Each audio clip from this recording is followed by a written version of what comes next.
From painting to photography, from beadwork to woodworking, KQAL FM on the campus of Winona State University presents Art Beat. Art Beat highlights the work and accomplishments of local artists from in and around Winona. Support for Art Beat is made possible by the Minnesota Arts and Cultural Heritage Fund.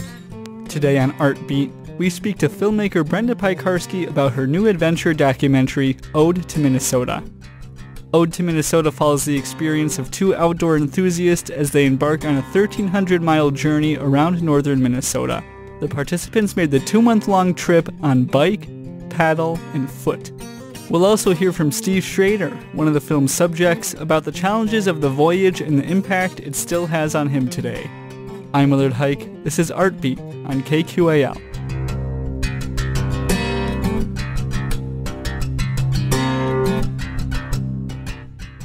I'm Willard Huyck here at Frozen River Film Fest with Brenda Piekarski and Steve Schreader. We saw Ode to Minnesota. It was just screened here at Thompson Auditorium. I really enjoyed it. For starters, just kind of give listeners an overview of what the film's about. This is Steve. The film overall was basically an encompassing of the trip that I and my buddy Eli took the fall of 2018, where we basically biked from my house in St. Paul all the way up to National Falls. Canoed the entire border along the Voyagers Highway to Grand Portage, backpacked the entire Spear Hiking Trail, and then when we got to the Jake Cook State Park, just biked home. And we used gear primarily made in Minnesota. And the film, thankfully, and Brenda did a fantastic job on it, is basically the story of that whole process and all the goofy, weird things that happen that go on. So it was quite the voyage. I say this as an Eagle Scout, as someone who loves recreation. Are you crazy? I think with any trip like this, and it's not the first time I've been asked that question, but yeah, I think with any large expedition like this, where there's a significant amount of possible risk or even a smidge amount of death, maybe, you have to be a little crazy to do something like this. And I think you have to be even crazier to figure out where we are to actually film it, too. What was the trip, when it was planned, was it planned out that this was going to be a documentary, or was this trip planned as its own deal, and then you two kind of came together? How did it come about as a film? Well, okay, I'll give this to you afterwards. So the trip originally was, I mean, I had the idea in the back of my head that maybe I might make a documentary on it, but I knew, like, I had no videography experience. I had no idea of how I was going to make the film, if I was going to make it. But so I just needed to focus on the trip. And then at one of the outdoor adventure expos at Midwest, I knew you had a booth, and I had just seen Jeff's World, and I was like, okay, this might be a sweet opportunity to maybe she'll bite on it, maybe she won't. We'll see what happens. Maybe she may be like, no, I got bigger stuff to do. And so I basically met with Brenda, and we had known each other for a little bit just by our acquaintances at Midwest, and presented her the idea of maybe making a documentary for this film. And she invited me to meet with John Reamer, who was the producer of the film, and then it was a go from there. And it's like, okay. So not originally, but I'm so glad it did happen, because this friendship, too, that we've created has been awesome as well. During filming, was the crew up there? I mean, through the duration of the journey, were you following along with Steve? Or was it sort of a combination of like GoPro footage and just periodically getting shots as you could? Well, yeah. I mean, filming something like that is logistically extremely difficult. I mean, there were all kinds of things. Like, for one thing, when they were biking, they ended up getting an entire day ahead of schedule, and I hadn't scheduled anyone to come up till the day before. And thankfully, I was up there already to film some drone shots of them.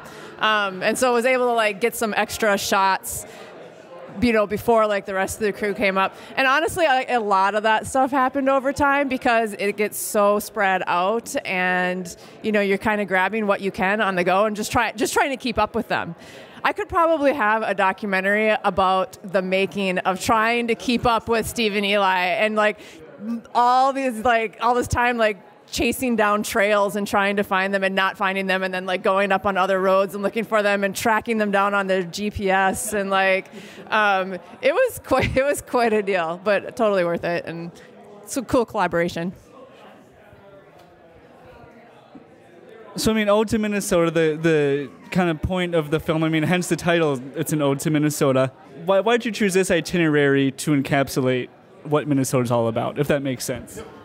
Well, canoeing in particular, I think, is an iconic outdoor activity for Minnesota. I mean, there aren't too many other places in the United States, if anywhere else, where canoeing has that much of an appeal or that much of a representation of a state or a region. I think when people think of big, long, like hiking trails as well, I mean, other than the AC, the AT or the PCT, the Superior Hiking Trail is right up there as one of the top 5. And so I knew hiking had to be a part of it. And biking as a sport has taken off significantly in Minnesota. I mean, people bike everywhere now. I mean, there's bike trails all over the United States, or all over the Twin Cities, if not, I mean, the trail that we took is a connection of multiple different bike trails. So when we were thinking about the different methods of our travel, it kind of just aligned with each one. Like, okay, we knew we were going to canoe, we knew we were probably going to hike, and then we were like, well, let's just bike. And then we just figured out from there what was going to be the first route, second route, and third route. Tell me about Adventure Minnesota Films. Oh, yeah. How much time do you have? Well, I mean, Adventure Minnesota Films was just, it's an independent film company created to basically showcase outdoor adventure and wilderness adventure in Minnesota. But what I will say is that what Steve did and what Steve and Eli did, I mean, it's like the epitome of what Adventure Minnesota Film stands for, right? It's that you can go right out in your backyard and you can do these things and you don't have to go anywhere else and you can create your own adventure. And it does, it gives you life. It makes you feel alive and you learn so much about yourself and what's around you. And there are so many things in Minnesota that people who live here don't even realize. And the biggest blessing of the film project and meeting Steve and the other people I've met through making these films is I consider myself an outdoor enthusiast, but I have learned so much that I had no idea was even happening here. And I feel pretty entrenched in the outdoor community. So it's like, if I'm not aware, that means there's a lot of other people who are also not aware. And so it's just, it's a gift to be able to share that. That's what it's about. Do you have any expeditions planned for the future? How much time do you have? I mean, so since the trip, which was 2018, this last year in 2019, I didn't do too much, kind of took a break. 2020 has more of a focus on mountaineering and climbing. In May, I'm heading up to Alberta and British Columbia, Canada to scout out, if not, hopefully put up our first ascent on a 9,000 or 10,000 foot peak out there that has ever been climbed. At least as far as we know. And then the other one is in July, I'll be heading out to France to climb a number of peaks in the French Alps. So I'm kind of focusing more on my climbing and mountaineering. But there is another idea of some other lengthy, long trips that both Eli and I have started to kind of collaborate on that may or may not happen. We're both in kind of different situations with life right now, but they're still kind of on the back burner as possibilities. One other big one that I will have planned, or do have the planning to do, is I do want to take a stab at Denali, but that's far off in the future. Anything for you, Brenda? Do you want any excursions or trips or things you want to do? Well, I mean, yeah, definitely. Actually, the one that I have in mind for 2020 is through hiking the Centennial Trail in South Dakota. That's on my mind, but don't hold me to it. But as far as the film stuff, I mean, there's one more film kind of in the works about Kendra Stritch, ice climber, female ice climber from Minnesota. So that's film, just needs to be edited. But as far as the film stuff goes, we've been working on our own film fest, the Adventure MN Film Fest, and that's kind of taken on a life of its own. And I love that aspect of this too, and bringing the community together and sharing ideas and just getting inspired and, bringing everyone together. So that's kind of it. Steve, you and Eli really didn't know each other all that well, or at least not as well as you would expect going on a trip like this. How did you come to choose him as your partner? I think at the time when Eli stopped at the store that day, I had already sent out letters to Minnesota manufacturers. I was kind of basically assuming that I was going to be doing this by myself. And so at this point, I was like, okay, if I have just someone who's alive that wants to do the trip with me, we're going to go together. I don't care if I know him or not. And so it just kind of happened in like a real natural kind of ground to earth way. Like, you know, I could see in his face, because he and I had talked a couple times, and he was just dropping off a boat because at the time he worked for North Star Canoes, and he was like, well, what have you been up to? And I was like, well, I just started talking about all the things I've been doing, because I hadn't really told anybody. And just to see the look on his face as I was talking to him about what I was planning and what I'd been doing, like the eyes just got bigger and bigger and bigger. And so I just asked him, do you want to go on the trip with me? And his answer was yes. And I was like, sweet.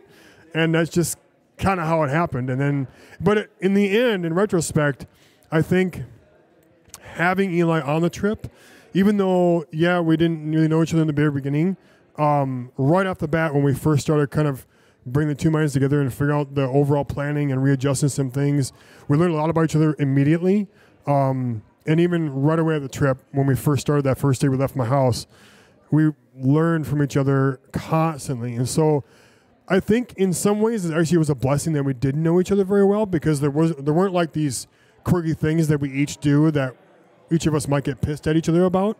And so it was just like, oh, he does that. Okay, sweet. Not a big deal. Oh, he's slower than me. Okay, that's not a big deal. You know, we'll make through it, versus, gosh, I wish he was faster, or gosh, I wish he did this. So we were able to avoid a lot of that, maybe like things that most relationships already had, and we were able to develop a relationship while still on the trip. So. Where can listeners learn more about your work, whether it be social media, websites? Where might that be? Sure. Yeah. Well, so the way to find all the Adventure Minnesota film stuff is go to adventuremnfilms.com, and there's links to all the films there. Ode to Minnesota's not there yet, but it will be soon. And our goal is to have all the films basically on a YouTube channel that everyone can access. So, I mean, hopefully, I'm hoping that'll happen in the next couple months. And there's 5 films. I'm actually losing count now. How many films we have? 4. Arrowhead 135, Jeff's World, Waterway J, and Ode to Minnesota. Yes, I do. This is Steve. I do run or co-host a podcast called Backyard to Backcountry. It's basically Kevin Malloy and Adam or Chip Vachon, and all 3 of us worked at Minnesota Mountaineering. We're all big outdoor guys. Kevin's a big climber and a big canoer. Chip's a big hiker. He's actually thru-hiked the Appalachian Trail. And so all of us come from a lot of different perspectives, and we basically just talk about anything and everything that relates to the outdoors, whether it's local, hence the name Backyard, or way out remotely, hence the name Backcountry. And we touch on everything, whether it relates politically or not, or upcoming stuff, or we actually have Brenda on at one point right after the film was filmed, and just before the premiere of it. But you can find the Backyard to Backcountry podcast on Spotify, iTunes, Podbean. Anywhere you get your podcasts, they're pretty much on there. So we haven't recorded anything recently, but we are planning on getting back into the swing of things. Kevin had a baby, so that kind of puts a hamper on podcasting for a while. So, well, Brenda and Steve, I enjoyed the film. Thank you so much for joining me.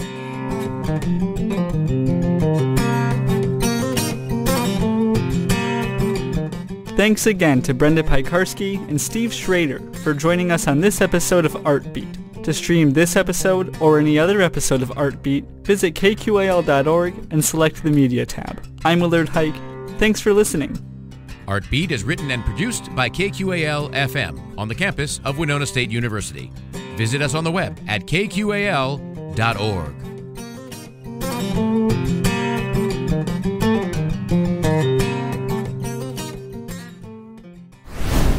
Is art an important part of your life? Find podcasts of Artbeat and all your favorite KQAL shows at KQAL.org. Artbeat is made possible by a grant from the Minnesota Arts and Cultural Heritage Fund.